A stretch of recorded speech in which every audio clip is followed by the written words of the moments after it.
Vamos falar de futebol? Sim, futebol.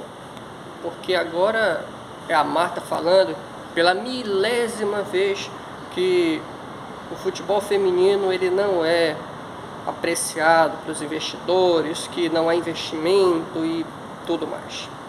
Bem, eu não estou aqui para explicar, para dar aula sobre economia, sobre oferta e procura, sobre mercado e tudo mais. Eu não estou aqui para isso.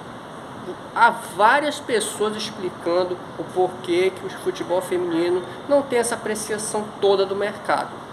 Mas eu estou aqui para contar uma parte da história do esporte brasileiro. Porque ela se vê como uma vítima, ela e as outras atletas do futebol feminino se veem como vítimas, como pessoas que não são devidamente valorizadas, mesmo que elas tenham essa tradição de chegar perto e bater na trave. Mesmo assim, sabe por quê? Eu estou falando que elas têm essa tradição, mas mesmo assim o torcedor brasileiro, apesar de ser uma das raças mais ingratas que existe em relação à benevolência, elas continuam em altíssima conta em relação ao torcedor brasileiro. Que é estranho, né? Eu penso assim o seguinte: como ficaria essas meninas, qualquer uma delas sentindo um décimo do que sentiu, por exemplo, o Barbosa, goleiro, que foi um dos maiores goleiros da história do Vasco da Gama, mas falhou na Copa de 1950, falhou na final, né? Imagina qualquer uma delas se deparando com o mundo caindo sobre suas cabeças.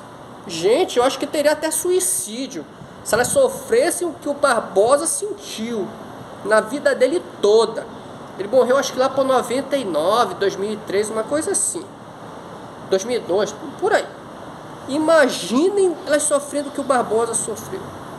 Imaginem elas sofrendo a pressão que um Rubens Barrichello sofreu. Hoje é fácil o pessoal dizer: poxa, a gente errou em ter feito piada do Rubens Barrichello e nem sei o que, bererê. Hoje, depois de anos, o cara já aposentado.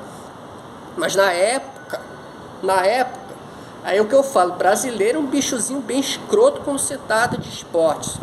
O Brasil passou pelo Ayrton Senna, que óbvio, o Ayrton Senna foi um ponto fora da curva.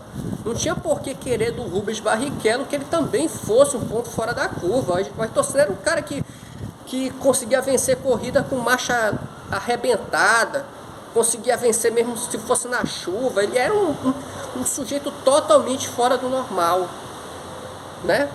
Mas todo mundo queria que o Rubens fosse que nem o Ayrton Senna. Ele não era, óbvio. E ele estava com um sujeito do lado que conseguiu montar em cima daquela geração que a tecnologia estava aumentando e o uso da máquina, do automóvel, da forma que estava, com muita tecnologia, nem tanto a habilidade do manual do piloto. Ele conseguiu realmente se tornar o grande piloto daquela geração pós-Ayrton Senna. Mas ficou o estigma em cima do Rubens Barrichello. Imaginem elas sofrendo o que o Rubens Barrichello sentiu. Agora, voltando para o futebol, vários outros jogadores, por causa de uma falha, que nem no caso do Barbosa, ficaram estigmatizados e até mesmo tiveram suas portas fechadas no futebol brasileiro, na seleção brasileira mais precisamente falando. Felipe Melo, por exemplo, ele cometeu aquela única falha na Copa de 2010. Na verdade, aquela seleção toda, ela foi quase toda estigmatizada por causa da teimosia do Dunga em não convocar o Ganso e o Neymar. Então, o peso, eles já entraram com grande peso nas costas. Aí houve um pequeno erro do Felipe Melo, pronto. Porque o Felipe Melo, apesar de ser um grande jogador, apesar de ele ter conseguido até recuperar um pouco da imagem dele agora, voltando para o Brasil, jogando no Palmeiras e tudo mais, apesar disso tudo, a imagem dele é de que, meu amigo, já era a seleção brasileira para ele. Já era. Ele não tem mais espaço na seleção brasileira. É um leproso na Granja Comari. Aí eu te pergunto, é justo? É justo um cara como o Felipe Melo não ter espaço na seleção brasileira? Só por uma falha? Só por uma falha? Pelo amor de Deus, né, gente? E é isso que essas meninas aí da seleção brasileira, que já estão há mais de 20, já estão indo para 30 anos de futebol profissional, algumas aí, estão desde 96, 98, sempre batendo na trave. Imagina se houvesse investimento no futebol feminino como no futebol masculino e como em outros esportes. Imagina elas tendo que lidar com a pressão que vários outros grandes ídolos acabaram tendo que sofrer. Imagina só. Eu acho assim que elas devem, inclusive, essa longevidade delas na seleção feminina brasileira ao fato de não ter investimento. Pois se tivesse investimento, se tivesse atenção, uma seleção dessa que sempre bate na trave, pode ter certeza que muitas delas estariam definitivamente condenadas a nunca mais vestirem a camisa amarelinha. Olha como a vida é tão ambígua, né? Elas sofrem pelo fato de não ter o investimento, mas imagina como seria um cenário com investimento, com pressão em cima delas.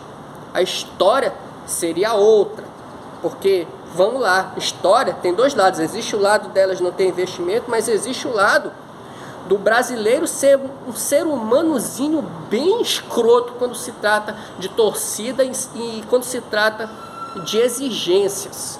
Porque o brasileiro exige e não tem esse negócio não. Perdeu, é sal, meu amigo, já era, né?